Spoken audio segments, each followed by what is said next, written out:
불과 1년 6개월 정도 전에 챗 GPT라는 것이 등장해서 거대 언어 모델이라는 것을 우리 앞에 딱 보여줬고, 우리가 그냥 말 걸면 알아서 사람처럼 대답해주는 AI를 우리가 발견하고는 엄청나게 놀라서 전 세계가 뒤집혔잖아요. 엄청난 돈이 투자되고 지금 많은 분들이 또 이걸 사용을 하고 활용을 하고 있는데, 근데 최근에 AI 거품론이 나왔어요. 이거 진짜로 써먹을 수 있는 데가 있어? 근데 거기에 대해서 답이 구글, 오픈 AI, 또 좀 넓게 보면 테슬라까지도 바로 이게 있어, 이렇게 얘기하고 있는 대답이 있다고 합니다. 그게 AI 에이전트라고 하는데요. 강정수 박사 모시고 이게 도대체 뭔지, 어디로 가고 있는지, 위험성은 없는지 살펴보도록 하겠습니다. 어서 오세요. 네, 안녕하세요. 반갑습니다. 네. AI 에이전트 설명해 주시겠다고 해서요. 어떻게 설명해야, 이게 생소한 분들은 많으실 것 같아요. 네네. AI 에이전트, 그러니까 AI란 말 없이 에이전트라고 하는 건 대신해서 뭔가를 해준다라는 거죠. 네. 사실은 우리가 있는 모든 사실은 소프트웨어들이 이런 에이전트의 속성을 가지고 있습니다. 저희가 병원이나 은행에 가서 예를 들면 보험사도 마찬가지인데, 제가 사고를 접수하면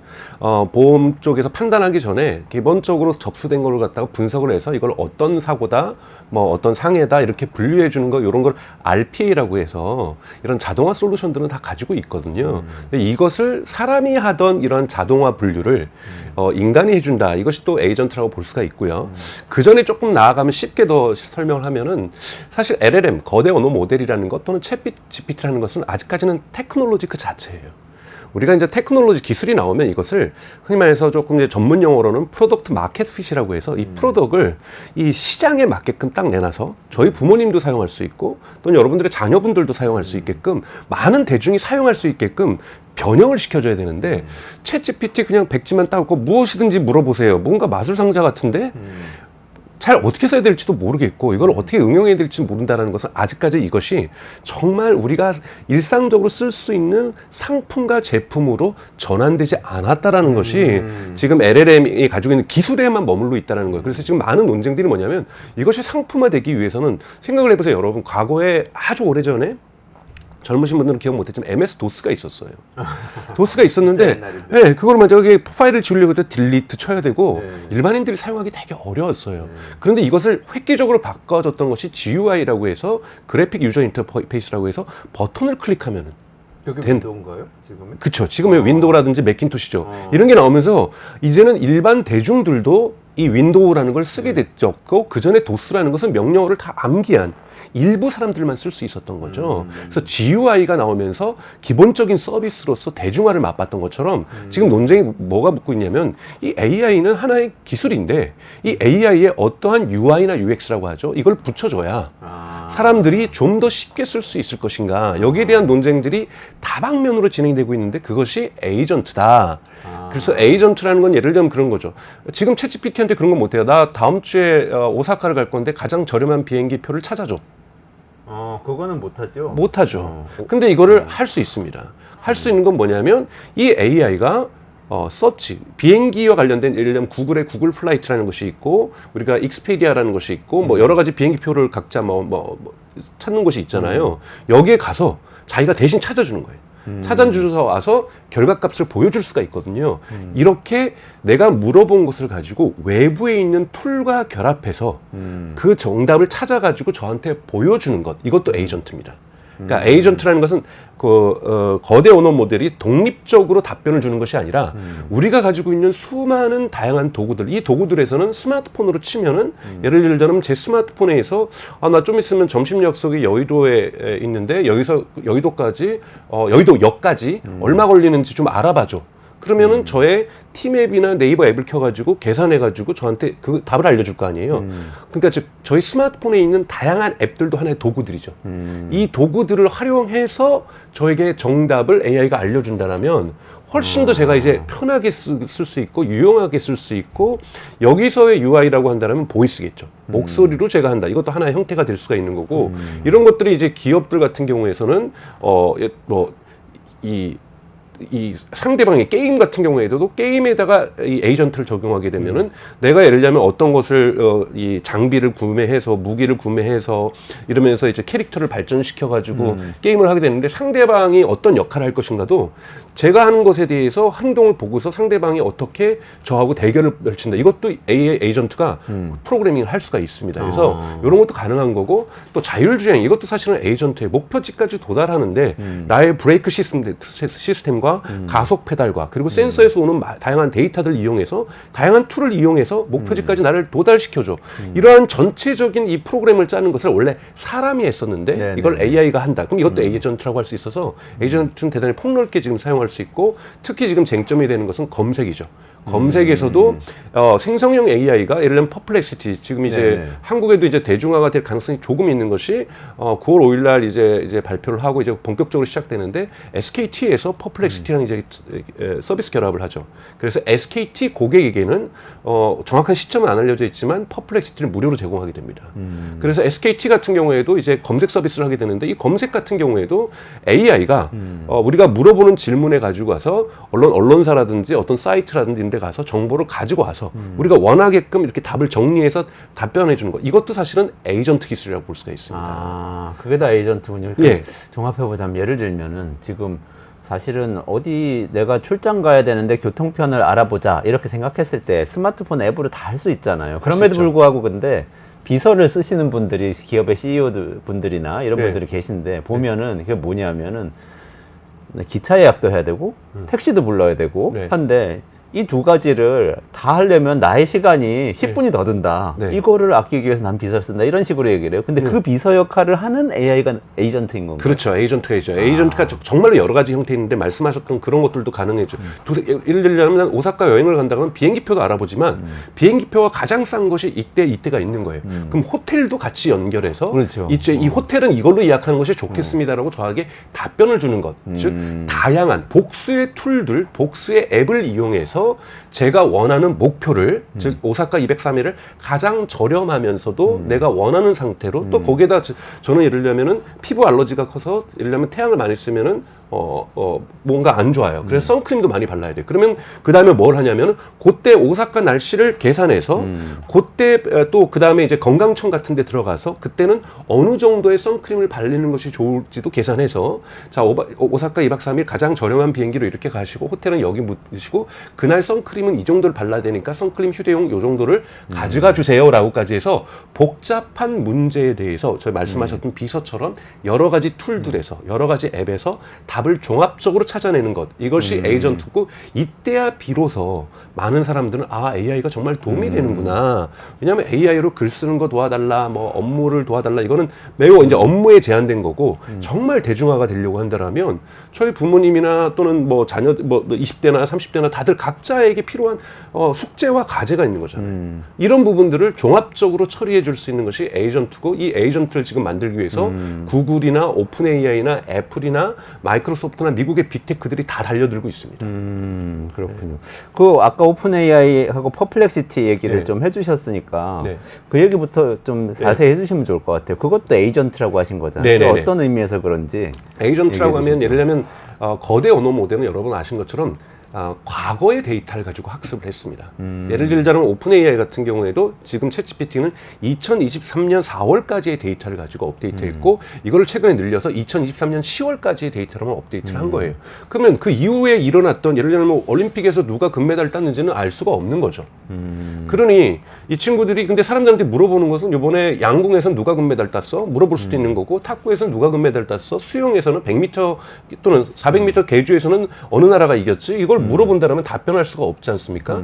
근데 이 인공지능이 오케이 그 과제를 받았으니까 뭘 해야 될까? 아, 구글 가서 내가 검색을 해볼까? 아니면 올림픽 위원회를 들어가가지고 검색을 해볼까? 아 올림픽 위원회가 훨씬 더 구글보다는 더 정확할 수 있을 것 같아라고 판단을 해보고 사실은 근데 두 개 다 들어가 봅니다. 두 개를 다 들어가 봐서 왜냐하면 동시에 여러 가지 수행을 할 수가 있거든요. 그래서 구글에서도 검색을 해보고 예를 들자면 올림픽 위원회도 들어가 보고 다양한 또는 뉴스 서비스 뭐 ABC 뉴스라든지 ABC 뉴스가 공식적으로 이번에 올림픽을 중계했으니까 ABC 뉴스에 가가지고 또 검색을 해봐서 종합적으로 결과가 다 같아. 그럼 요거가 정답이겠구나 해서 저한테 정답을 알려주는 이런 식으로 해주는 것, 즉 최신 데이터를 빨리 찾아가서 그러니까 이것도 하나의 기능이죠. 외부의 툴을 이용하고 이렇게 하는데 이 말을 좀 멋있게 만들어내서 이번 메테 올림픽에서 승자는 누구입니다라고 이렇게 말을 생성해 주는 것은 AI가 하는 거고 이런 식으로 다른 툴과 결합됐을 때는 무한한 조합이 여러분 가능해지겠죠. 무한한 조합이 가능해지기 때문에 이러한 부분들을 하는 것을 에이전트다 이렇게 얘기할 수가 있고 검색에도 쓰이는 것도 다 에이전트다라고 볼 수가 있습니다. 그거 딱 옛날에 그 수습 기자들이 선배 기자들이 시키는 자료를 찾아온다거나 아니면은 연구하시는 분들이 RA 조교한테 시켜서 조교가 해오는 일하고 그렇죠. 그런 것들을 이제 할 수 있고 사실은 아직까지는 챗GPT가 이제 그것을 하겠다고 하는 것이 서치GPT인데요. 서치GPT는 아직 10,000명의 테스트들만을 쓸 수 있고 저는 그 테스트에 포함되어 있지 않습니다만 벌써 챗GPT의 음성에는 인공지능이 검색 기능을 가지고 있어요. 아, 그래요? 강정수가 누군지 말해줄래? 좀 쑥스러운 답변이 나올 수도 있어요. 강정수는 대한민국의 디지털 미디어 전문가이자 경제학자입니다. 연세대학교에서 도거 동문학을 전공한 후 이렇게 하면서 저에 대해서 설명이 나옵니다. 지금 근데 음성으로 이거는 연결하시면 과거의 챗GPT 죠. 데이터가 아니라 최근 데이터까지 나오고 있는데 보면은 여기에 하나, 둘, 셋, 네 개의 링크가 있어요. 첫 번째는 위키피디아가에서 저희 정보를 찾아갖고 왔고 두 번째도 칸이라는 경향신문에서 저희 뉴스 최근에 인터뷰했던 걸 가져왔고 그 다음에 이 세 번째는 바이라인에서 뉴스 제가 한번 인터뷰를 했었는데 거기 뉴스에서 가지고 왔고 네 번째는 교보문고에서 제가 썼던 책들을 가지고 와서 지금 이렇게 지금 종합적으로 분석을 해주고 있습니다. 이미 음성에는 GPT-4.5의 음성에는 검색 기능이 한국어도 들어와 있습니다. 그래서 이러한 부분이 이런 거는 지금 과거에는 LLM으로 할 수는 그러니까 언어 모델로는 생성만 할 수 있지 못하는 거거든요. 그리고 과거 데이터는 못 갖고 오는데 최신 데이터 제가 최근에 내었던 테슬라 책까지 가지고 와서 또는 생성 AI 관련된 책을 가지고 와서 이 사람의 책은 무엇을 냈고 뉴스에서는 어떤 인터뷰를 했고 위키피디아는 뭐가 있으니까 위키피디아 플러스 알파로 저에 대해서 얘기를 해주는 이런 식의 어떠한 변화들이 이미 일어나고 있다는 거죠. 근데 오픈 AI하고 퍼플렉시티는 그렇게 찾으면 되는데 언론사하고 제휴를 하는 이유는 뭐죠? 이것이 이제 흔히 말하는 저작권 논쟁이 있는 거죠. 뉴욕타임즈라든 몇 군데에서 학습을 할 때 우리 걸 그대로 가가지고 학습하는 것까지는 좋은데 답변이 우리의 기사하고 너무 똑같다. 그래서 이제 저작권 논쟁이 있는 거거든요. 이걸 논쟁을 피하기 위해서 사실은 오픈 AI의 챗GPT하고 퍼플렉시티는 좀 다르게 언론사하고 협약을 하고 있습니다. 대표적으로 콘테나스트라든지 보구가 나오고 있는 뭐 이러한 미국 또는 뉴요커라든지 이런 것을 콘테나스트 최근에 이제 오픈 AI하고 퍼플렉시티하고 계약을 맺었는데 오픈 AI하고는 오픈 AI의 거대 언어 모델을 학습하는 권리도 주고 그리고 서치 GPT가 곧 나오니까 검색의 결과를 우리 걸 인용해도 좋고 그러면 이제 여기서는 계제료 같은 걸 주기로 했고 퍼플렉시티랑도 계약을 했는데 퍼플렉시티에서 이러한 곳에서 타임지도 그렇고 많은 언론사가 지금 계약을 하고 있는데 퍼플렉시티도 그리고 한국에도 곧 오면은 아태 담당이 곧 한국 언론사들하고도 계약을 맺을 겁니다. 그렇게 해서 와서 이 검색의 결과에 인용할 수가 있게 해달라. 그러면 어떻게 하겠냐? 퍼플렉시티는 광고를 곧 도입할 건데 광고 수익을 2자리 숫자 정도로 배분을 해주겠다. 비율로. 2자리 퍼센티지. 배분을 해주겠다고 지금 약속을 하고 있으면서 지금 이제 퍼플렉시티 파트너 프로그램이라는 것을 운영을 하기 시작했거든요. 그리고 아태 담당이 다음 주에 이제 한국을 오면서 한국의 언론사들하고도 아마 계약을 시도를 할 거라고 보고 있어요. 그래서 검색의 툴들이 바뀌어가고 있고 그리고 이 오픈 AI도 서치 GPT가 올해 말에 이제 미국에서부터 시작하면은 이미 음성에서는 한국에서 시작을 하고 있기 때문에 내년 되면 한국에서 또 본격적으로 나타나면서 검색 시장에서의 큰 변화들 여기에서도 여러 번 말씀드렸었는데요. 변화가 이제 눈에 가시화되기 시작하고 있다고 볼 수가 있는 거죠.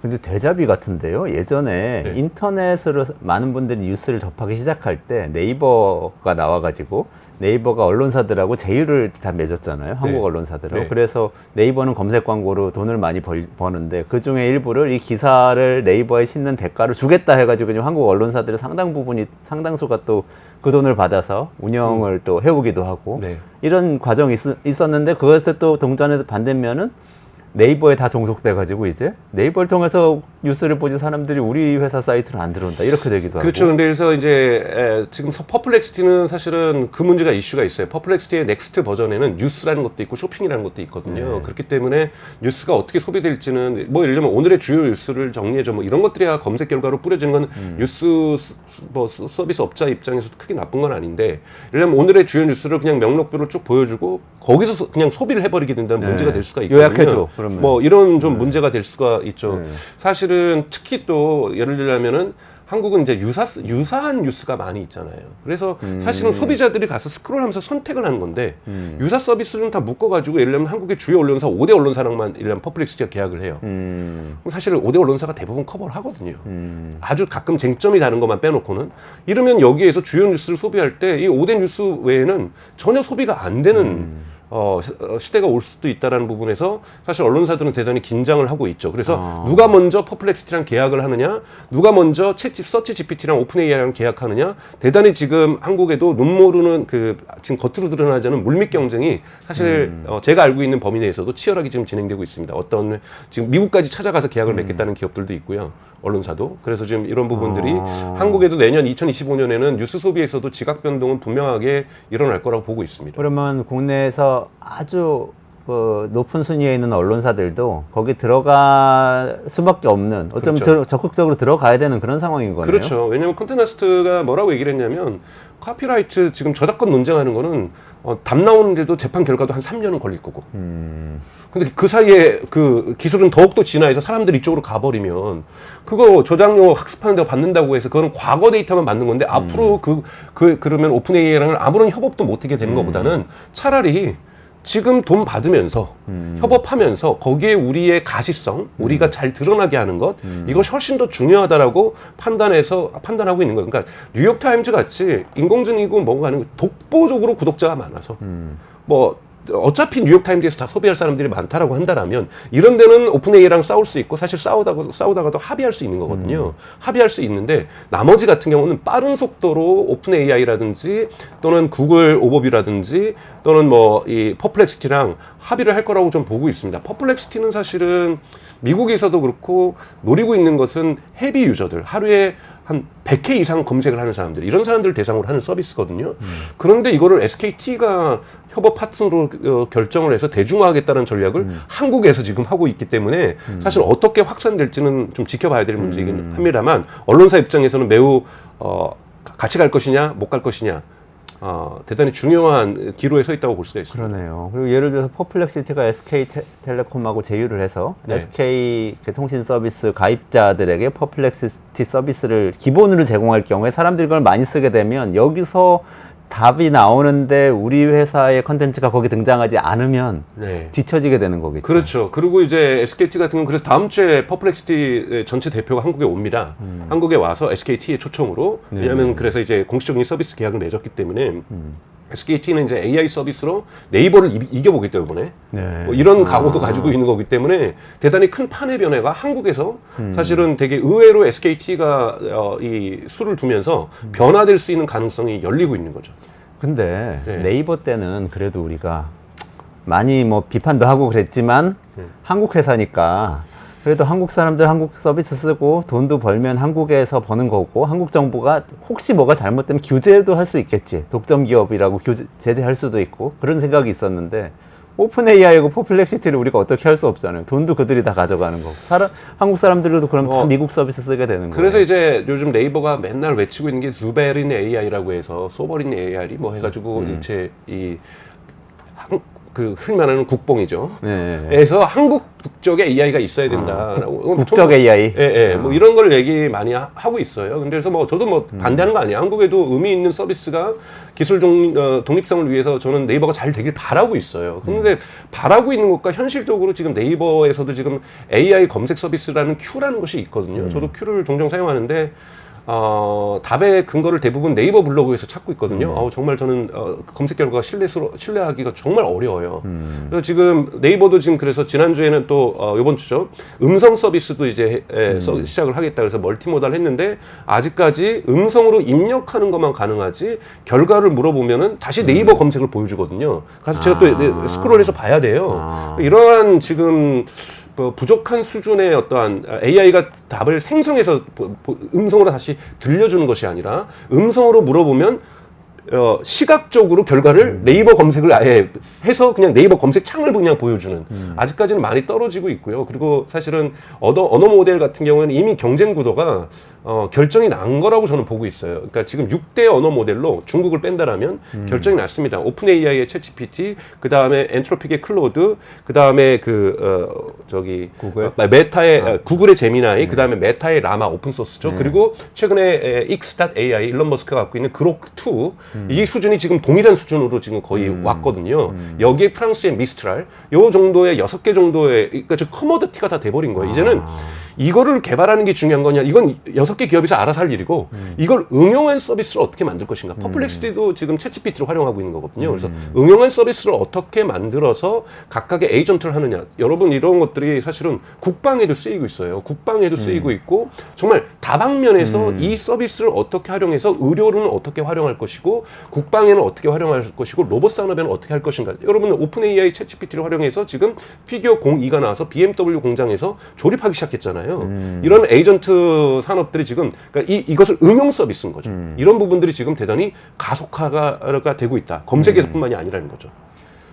국방을 말씀하시니까 네. 생각이 나는데 이거 좀 위험한 거 아니에요? 그러니까 에이전트가 대신해주는 비서라고 그랬잖아요. 근데 네. 자칫하면은 대신 미사일을 쏠지 안 쏠지를 결정해주는 또 누구를 죽일지를 결정해주는 이미 이런 그거는 기술이 현실화가 나오지 돼서 않아요? 지금 많은 우려를 내고 있죠. 지금 이스라엘이 하마스의 지도부를 공격할 때 원래는 일주일에 한두 개 정도의 미사일을 발사하다가 작년에 있었던 대량 미사일 발사는 AI가 했거든요. 그래서 우리가 그걸 킬체인이라고 합니다. 이렇게 사람을 죽이는 체인 해가지고 정보를 분석해서 이거를 그 정보를 우선 감지해서 각각의 인공위성에서 찍은 것, 열감지 카메라 찍은 것, 뭐 여러 가지 드론에서 찍은 것을 감지해서 적의 동태와 적의 패턴을 분석해서 이리로 갈 거니까 이쪽으로 대포를 쏜다든지 해서 최종적으로 장군이라는 사람이 버튼을 누르면 미사일을 쏘거나 이러는 거잖아요. 이게 흔히 말하는 워룸.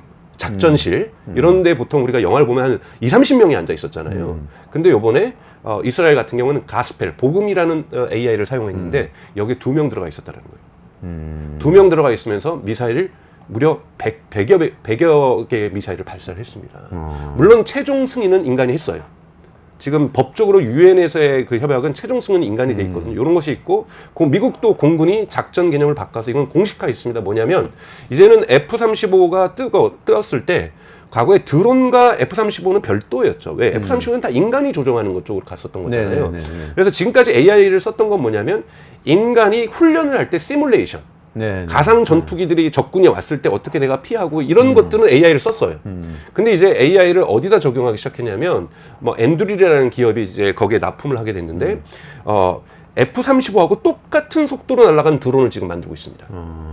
그러니까 마하로 날아가는 거죠. 지금까지 드론은 그렇게 빠른 속도로 못 날아갔거든요. 네네네. 여기에 고체 엔진을 쓰게 되면서 드론을 만들었는데 F-35하고 같이 날아가는데 여기에 AI 에이전트를 탑재시키는 겁니다. 그래서 F-35 인간이 조정하는 건 한 대만 날아가고 나머지 6대나 7대는 AI가 조정하는 무인 비행기가 F-35하고 예를 들면 F-31, 뭐 32든 22든 똑같은 속도로 날아가서 이 친구가 같이 작전하는 거예요. 적을 보면은 적을 더 빨리 탐지를 하는 거고, 그리고 심지어는 적이 미사일을 쏘면 얘가 한 대 도저히 못 맞겠으면 자기가 날아가서 대신 맞아주고, 그렇게도 할 수 있네요. 네, 대신 맞아주고, AI니까. 그리고 여기에 다 미사일도 탑재되어 있어요. 그래서 물론 최종 작전권은 인간을 갖게 만들어 설계를 해놨어요. 뭐 안정성 때문에. 그래서 저기에다가 저기 탱크 부대가 있으니 공격을 시작한다 그러면 최종 명령을 이 35에 있는 인간 조종사가 내리면 같이 드론들이 공격하기 시작합니다. 그러니까 이런 식으로 미군의 그 공군 작전 개념을 완전히 바꿨고 여기에 대한 주문 제작이 지금 벌써 생산이 시작되고 있거든요. 그래서 이 에이전트가 인간 조종사와 함께 날아가는. 근데 이제 형식적으로는 사실은 무인 에이전트, AI 에이전트가 탑재된 무인 비행기가 혼자 다 날아갈 수도 있겠지만 이거는 지금 유엔에서 금지시키고 있기 때문에 네. 그냥 편대를 이루는데 한 대의 인간 비행기만. 근데 이 인간 비행기에 대한 비용도 절감되고, 왜냐하면 여러분 이 F-35가 날아갈 때 이 드론 엔드릴에서 만드는 이 무인 전투기가 제작비가 100분의 1이에요. 그래요? 왜냐하면 사람이 탑재하지 않기 때문에 그 사람에 대한 배려도의 안정성 부분에서 비용이 완전히 절감됩니다. 그러네요. 사람 온도도 맞춰줘야 되고 너무 기압이 세지면 또 공기도 맞춰줘야 되고 있고. 여러 가지 부분에서 사람이 안 타기 때문에 똑같은 마하로 날아갈 때 제작비가 정말로 많이 줄어들게 되는 거예요. 그러면 전체적으로 공군으로 볼 때는 F-35 한 대에다가 뭐 100분의 1밖에 안 되는 비행기를 갖다 무진장 눕히면 미국 공군들이 정말 그 숫자가 진짜 벌떼처럼 많아지는 겁니다. 그러네요. 그럼 이것을 갖추는 공군력이라는 건 어마어마한 경쟁력을 군사력을 가지게 될 수밖에 없으니까 미국에서 볼 땐 이건 완전한 전략적 자산이거든요. 이거를 지금 스타트업들이 하고 있어요. 엔드리라는 스타트업이 미국에서 지금 하고 있는데 이런 국방 개념이 완전히 AI 에이전트들이 들어오면서 과거에는 AI가 할 수 있었던 거는 적에 대한 탐지. 지금 드론도 여러분 드론 조종사가 미국 너바다 사방에 앉아 있습니다. 그래서 드론이 날아갈 때 이 센서들이 보고 있는 것을 갖다가 보고 이거를 갖다가 실시간으로 정보를 보내줘서 너바다 사막에 있는 미국 공군 드론 작전 사령부에서 자 여기다 폭탄을 쓸 건지 말 건지 이건 결정해서 쏘는 거거든요. 근데 이제 에이전트가 목표가 생겼어요. 자, 35 조종사가 날아가면서 우리는 저기 앞에 있는 탱크 부대를 박살내는 것이 우리의 목표야. 이 목표를 주면 에이전트 핵심은 뭐냐면 목표를 주면 이 목표를 최적화해서 실현할 수 있는 툴들을 이용해서 도구를 이용해서 아까 전에 앱을 이용한다든지 검색을 이용한다든지 여행 사이트를 이용한 것처럼 무기라는 도구를 이용해서 가장 큰 목표를 지금 저것을 타겟하기 위해서 가는 것. 그리고 또 하나는 여러 가지 효용함수를 둘 수 있어요. 에이전트는 여러 효용함수인데 여기에 사람은 운전 여기 F-35에서 죽어서는 절대 안 된다. 그러니까 목표를 여러 가지 주는 거죠. 최종 목표는 적을 공격하는 거지만 여기에 효용함수에서는 우리 F-35는 절대 다쳐서는 안 돼. 인간이 타고 있으니까. 그건 뭐냐면 중간에 자기가 필요하다는 목표를 달성하는 것이 가지만 효용함수가 걸리기 때문에 자기가 자살을 해서라도 대신 맞아서라도 이 사람을 보호해 주려고 하는 여러 가지 목표를 동시에 설정할 수가 있습니다. 이걸 에이전트가 같이 실행하면서 가게 되는 국면으로 지금 전쟁 개념이 바뀌어 나가고 있는 거죠. 에이전트가 그냥 사소하게 우리를 조금 편리하게 해주는 게 아니라 생명을 왔다 갔다 하게도 할 수 있네요. 그렇죠. 그리고 드론 그 무인기들이 네. 나를 보호해준다고 생각하면 좋은데 나를 겨냥한다고 생각하면 너무 무서운 거 그렇죠. 아니에요? 근데 사실은 이러한 전쟁이 그러면 중국은 이걸 안 하겠습니까? 하겠죠. 당연히 다 하게 되면 군비 경쟁 되겠네요. 군비 경제에 대해서 지금 유엔에서 겨우 막아놓고 있는 것은 최종 결정은 그 작전 공간 내에서 인간만이 해야 된다는 것을 유엔에서 다 합의하긴 했어요. 근데 한 대만 날아가면 되는 거거든요. 그렇죠. 인간 한 명만 있으면 한 명만 있으면 되는 거니까 아니 서로 막 우리 무인 비행기가 이제는 여러분 지금 우리가 드론 요번에 전쟁이 지금 이란과 이스라엘과 지금 이 중동 갈등에서 네. 나타나고 있고 우크라이나하고 러시아 갈등에서도 양쪽에서 드론 엄청나게 쏘는데 이 드론은 되게 1세대, 2세대 드론이에요. 속도가 여러분 이란에서 이스라엘 쏠 때 다 격추시켰잖아요. 맞아요. 속도가 네. 되게 빠르지가 않습니다. 네. 지금 근데 미국이 개발하고 있는 이 속도는 마하로 날아갈 수 있는 속도인 거거든요. 초속으로, 음속으로. 그러니까 이건 정말 어마어마한 속도를 가지고 있는 전투기를 갖다가 무인기로 만든다라는 거고, 그리고 거기에서 작전을 할 수 있다는 새로운 개념으로 가는데 중국과 막 뭐 곳곳에서 다 만들어서 막 수백 대씩 날아간다고 생각해보세요. 정말 난리 나는 겁니다. 정말 전쟁의 개념이 미래 전쟁의 개념으로 바뀌고 있다라는 거죠. 그렇군요. 이런 위험성도 생각을 해야 되고 또 네. 한편으로는 또 이런 생각도 드네요. 마지막으로 인간이 이제 뭐 해야 되지 이런 생각들을. 그러니까 이게 점점 확장해서 생각하면 전투기만 그런 게 아니고 모든 일이 다 방송도 대신 해줘도 되잖아요. 사실. 그래도 뭐 AI UI UX를 쪽에서 고민하고 있는 것은 잠깐 말씀드리면 에그 시오리 결한 이론이라는 게 있어요. 이게 뭐냐면 1930년대 미국에서 케이크 믹스, 우리처럼 커피 믹스 같은 걸 만들어서 그것만 넣으면은 물만 타면은 그냥 케이크가 만들어지는 거였어요. 근데 안 팔렸던 거예요. 왜 그러냐면 그 당시에는 치즈도 사람들이 만들어 먹고 있었거든요. 우리 고추장 된장 만들어 먹었던 것처럼. 네네. 뭔가 너무 비인간적이야. 그래서 1950년대 상품을 어떻게 했냐면 오케이. 계란, 달걀 요소를 빼고서 계란은 너가 산 거를 갖다 거기다 집어요. 그러니까 뭐 그때부터 사람들이 좋아하는 거야. 아, 이거는 내가 만든 거야. 네. 그러니까 즉 뭐냐면 지금도 에이전트가 100% 자동화되지 않습니다. 뭔가 할루시네이션이라든지 환각이라든지 여러 가지 문제가 있기 때문에 최소한의 달걀 요소는 마지막에는 인간이 가미하려고 하는 노력들을 지금 많이 하고 있어요. 그렇기 때문에 예를 들자면 제가 비행기표를 알아봐줘 그랬을 때 그냥 결과로 띡 이거 하세요 하면은 뭔가 의심이 되잖아요. 옵션 1, 2, 3이 있습니다. 선택하세요. 선택은 인간에게 준다든지 이런 식의 부분들이 주어지는 거고, 지금 군사작전에서도 에이전트를 갖다가 목표물이 저기 1, 2, 3이 보이는데 제가 뭘 먼저 공격할까요는 물어보게 해놨어요. 그러니까 그냥 공격합니다가 아니라는 거죠. 그러니까 이런 식으로 최소한 인간과 협업할 수 있는 구조는 지금 만들어내고 있는데, 이런 것을 에그 시오리라고 얘기합니다. 달걀 이론이라고 해서 뭔가 인간이 그냥 너무 자동화되어 있는, 왜냐하면 위험성이 있을 수가 있기 때문에 말씀하셨던 위험성도 있고 뭔가 모두가 그럼 인간이 할 걸 다 대신하면은 개발자들도 다 필요 없는 건데 최소한 이렇게 코딩을 짜려고 하는데 코딩을 이렇게 짤까요? 이렇게 짤까요?는 물어보게는 해놓는 요런 그리고 또 이런 작용도 의미가 있습니다. 효율성을 그러니까 혼자서 할 수가 없거든요. 왜냐면 아직까지 완벽하지가 않기 때문에. 그래서 뭐 이런 걸 해결하기 위해서 뭐 또 에이전트를 두 개를 겹쳐 쓰기도 해요. 에이전트 하나가 있고 하나는 에이전트를 감시하는 겁니다.